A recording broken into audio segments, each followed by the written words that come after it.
Hello and welcome to Strange Stories. It's great to have you here. We are all about sharing stories of near-death experiences from around the world in the hopes of bringing some light and inspiration to your day. Our daily videos offer a glimpse into what lies beyond this life, and we believe that they can help us all appreciate the gift of life a little bit more. If you enjoy our content, please consider liking, subscribing, and hitting the notification bell to stay up to date on all of our latest videos. Your support means the world to us and helps us continue to grow. And to our returning viewers, welcome back. We're thrilled to have you with us again. So go ahead, grab a cozy blanket, get comfy, and join us for today's incredible near-death experience story. When a physical therapist undergoes a routine spinal surgery, she is astounded to leave her body and learn about the afterlife. Listen to Karen's story as she speaks confirmation for her near-death experience. I worked as a physical therapist at Alaska Hospital and Medical Center in Anchorage, Alaska, and had a ruptured disc in my low back. I was treated conservatively with therapy and injections for several weeks with no improvement. During my treatment, I spent a lot of time praying and studying the Bible. Before moving to Alaska, I had back surgery for a ruptured disc in 1977, and the doctor I was seeing in Alaska had told me that surgery might be necessary for this ruptured disc because conservative treatment was not working. He wasn't sure if another laminectomy would suffice, or if I'd need a spinal fusion, which would mean a much longer recovery period and the possibility that I'd no longer be able to work as a physical therapist. When it was determined that surgery was required and a date was set, I began reaching out to members of my church, as well as family and friends in New York State, asking for their prayers and informing them of the date of my surgery. I asked them to pray that only a laminectomy was required. I recall the nurse preparing me for surgery, remarking that I was the most relaxed person she'd seen getting ready for surgery. My husband Bruce and our two small children, Krista, 9, and Brian, 6, were in the hospital room with me when the stretcher arrived to transport me to surgery. They walked with me for a while before being told to go to the waiting room while I was in surgery, so they kissed me goodbye and left. I remember moving over to the operating table and having the IV in my arm through which they administered my anesthesia. The next thing I knew, I was in the corner of the room, so close to the ceiling that I was within inches of the ceiling tiles. I noticed the doctors yelling angrily and ordering nurses to get more blood bags. When I returned my gaze to the sound, I noticed my body being flipped from face down to face up on the table. There was a lot of rushing out and back in, and I remember how pale my face looked. I knew I was looking at my own body, but I felt no fear or concern. I recall moving effortlessly through the room's wall and down a hallway to the operating suite's double doors. I felt no resistance or sense of touch when passing through the wall or doors. As I walked down the corridor, I noticed an elevator door open and a man I didn't know rushed past the open elevator door. Something about his rushing and obvious anxiety drew my attention, so I stood there watching him, noticing that he was wearing a brownish jacket and carrying a bag of some kind. He was hurrying toward the operating suite's doors and slowed down near a man near the entry to the operating suite. I don't remember what they said, but I knew the man who'd come past the elevator was a surgeon who was annoyed at having to slow down, and the other man didn't think this man in street clothes had any right to enter the OR suite. Although I couldn't hear their voices, I was telepathically aware of each man's thoughts, unlike in the operating room, where I overheard the doctor swearing. I stopped watching the surgeon once he entered the operating room. At this point, I began rising through the ceilings of each floor of the hospital as if dragged by some force outside of my control, until I reached the roof and found myself in the sky above the hospital. Once outside the hospital, I began to move much faster, passing over the nearby mountain range and over the city of Anchorage itself at the height of an airplane. At this point, I realized that if I was moving so quickly, I should have felt wind rushing past me and noticed a difference in the temperature of the air, but I didn't. I recall rushing into a dark, cave-like area and continuing at high speed for some time before becoming aware of a small bright light in the distance in the direction I was heading. I stepped into the bright light and looked down at the rocky ground beneath my feet and a rugged, rocky incline to my left. As I looked up the incline, I noticed the back of a man proceeding up the incline and knew telepathically that I was supposed to follow him. When I looked behind him, I noticed his long dark hair tied back with a leather tie, a short toga-like garment in rough off-white material, and sandals on his feet with leather ties wrapping around his calves. That can't be Jesus, I thought. We arrived at a ledge that led to a stunning pastoral scene of vivid green grass studded with vibrantly colored flowers unlike any I'd ever seen. There were massive shade trees all over the place, and beyond the field was a small river about 30 feet wide. We arrived at the river's bank, and on the opposite bank, all of my loved ones who had died were gathered in a large group. I first saw my father and brother. They were just as ecstatic to see me as I was to see them. Then I noticed that there were several aunts, uncles, and cousins in the group. Finally, I realized that a few people I didn't recognize were my grandparents, all of whom had died before I was born, so I'd never met them. Still, I recognized them and could telepathically hear them telling me how much they loved me.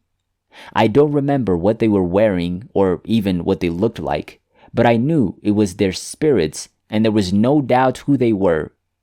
Before I could go to them and embrace them, my guide who'd led me up the incline telepathically communicated to me that I needed to go somewhere else first and that I needed to follow him. So I followed him around another bend in the river until I saw in the distance a beautiful Greek-style building with many steps leading up to it and huge columns in front. Many spiritual beings in bright white robes were milling around outside, going in and out. My guide led me inside, where I found an enormous library with tables and shelves lined with books. Many spirits were studying various books, and my guide informed me that this hall housed the Book of Life, as described in the Bible. We proceeded to a back room, where some spiritual beings sat in chairs that circled a glass-bottomed, boat-shaped screen in the floor. They told me to watch my life, and then scenes that looked like 3D holograms appeared. I was able to relive all of these events in my life, but more importantly, I was able to feel the impact of my actions and words on the people with whom I had interacted. None of the spirits condemned me for the painful things I'd done or not done, but I felt deeply sorry and sad about them. It all seemed to happen quickly, but it had a huge impact on me. Those spirits seemed to have been with me and helped me plan my life before I was born. They told me that I could return to my life if I wanted to, and then they showed me through the same screen some future events in my life if I wanted to, some that would definitely happen and some that were possible but not certain. There is a gap in my memory of what happened next, and the next thing I was aware of was being shown by my guide, the back doctor who had operated on me, standing in the waiting room in all his green surgical garb, except his mask, and talking to my husband, while the kid sat on a couch behind my husband. I couldn't hear any words, only see the scene, and then I was shown an image of all the prayers said by my family and friends, each one resembling a musical note and connecting to another, reaching up toward where I was. Finally, I noticed my daughter's prayer as the final link connecting us. All of my emotional ties to my husband and children rushed back into me, and I remembered being a little girl myself when at the age of 7, I had prayed so urgently that my father would not die, but it seemed that my prayer had not been answered, and my father died. I knew I couldn't let my children grow up without their mother in the same way that I'd grown up without my father. I knew I had to return to my life, as difficult as it was to leave this place of overwhelming, unconditional love and indescribable peace. I was told that the future things in my life that I'd been shown would be removed from my memory, as would some other things I'd seen during my experience, because the choices I would make in my future life would be tainted and not truly legitimate choices, if I were allowed to retain those memories, but that I would be granted enough memories to convince my logical mind of the reality of my experience. The next thing I remember is waking up in the recovery room, surrounded by my husband and children. Everything I've written here was fully in my mind and heart as I greeted my loved ones, and my sign was also present. My sign was not an object. It was the fact that I was completely enveloped in God's peace and amazing unconditional love, like an invisible bubble of protection.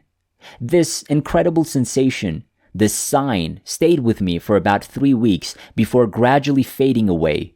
After it was gone, I knew more than anything else in my life that my experience was completely real, and that the gift of God's love and peace had been with me all those weeks.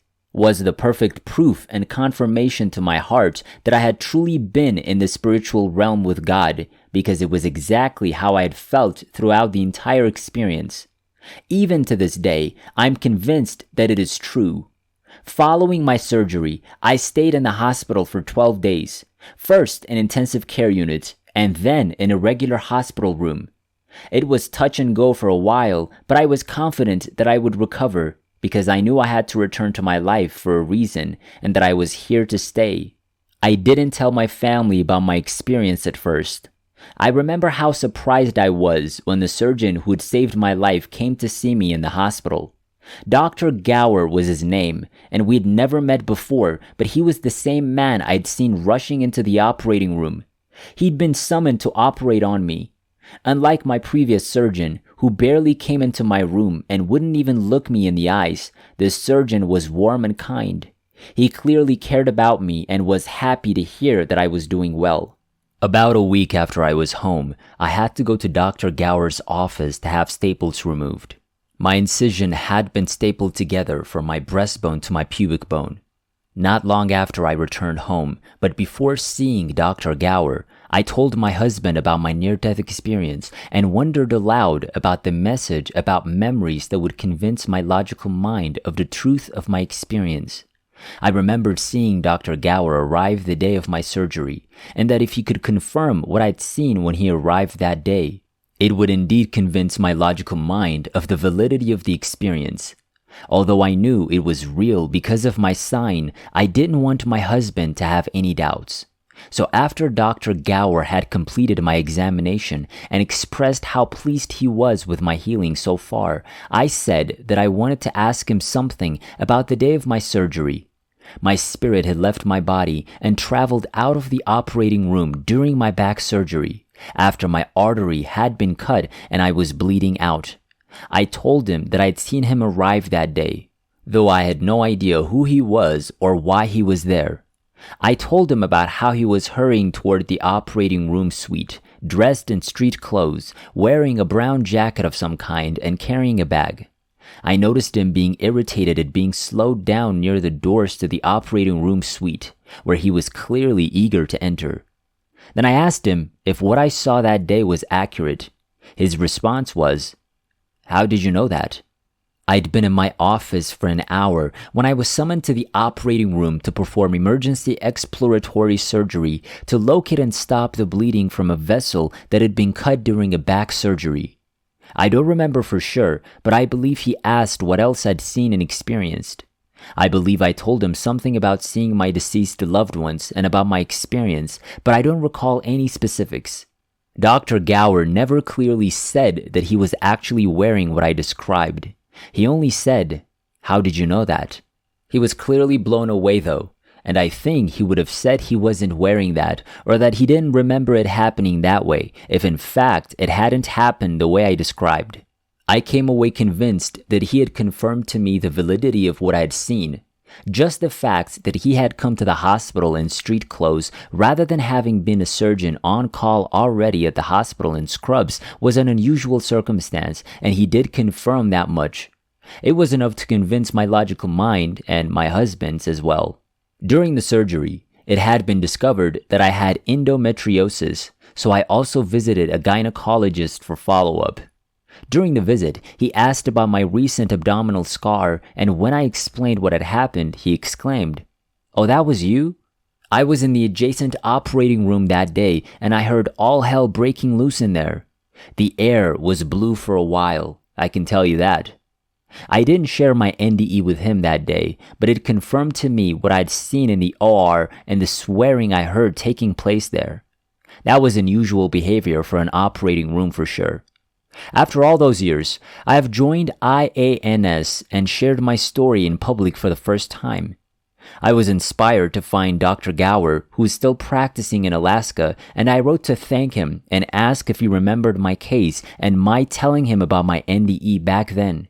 He replied that he did indeed remember me and remembered my sharing my NDE with him, thinking deeply about what I'd seen during my near-death experience and what might be confirmed by someone besides me. I spoke to my daughter, who was 9 then and is 43 now, and asked what she remembered of that day. She said that they had waited long past when the doctor had told them he would be out to talk to them, and that she was getting very worried. She said that she had heard some noise and saw a man come rushing past the waiting room, acting like something had happened. The man hurried to the elevators. She claimed it was the same man, later identified as Dr. Gower. She became more concerned later, when no one had arrived to speak with them. The surgeon who had performed my back surgery then arrived at the waiting room's door, and Dad went over to speak with him. They were so serious, she said, and that she was convinced I was dying and prayed for me. Before I spoke with my daughter, I asked my husband if he remembered seeing a man walk past the waiting room door that day. He then remembered seeing a man rush by, but he wasn't facing the doorway at the time. My husband had told me that the back doctor had come to talk to him in the waiting room shortly after my surgery, but I had never confirmed what the doctor was wearing. I knew from what my husband had told me at the time that the back doctor had asked my husband for permission to have Dr. Gower do the additional surgery to save my life. Until recently, I'd never discussed with my husband what I saw the back doctor wearing and standing in the waiting room doorway that day. So I recently asked him if he was dressed in green surgical garb, including a hairnet-style hat on his head, but no mask, and he confirmed that he had stood in the doorway dressed exactly like that. Dr. Gower recently emailed me to confirm that he had come to the hospital from his office the day of my surgery and was dressed in street clothes, though he couldn't remember what he had been wearing or carrying that day all these years later. He did say that he had rushed down the stairs and had to slow down to press a button that opened automatic doors to the OR suite. He didn't recall seeing another man near the OR suite's entrance. I've since concluded that they may not have spoken at all, and I was hearing both of their thoughts at the same time. Dr. Gower's anxious thoughts about getting into the OR quickly, and the other man's worried thoughts about a person in street clothes being allowed into the OR.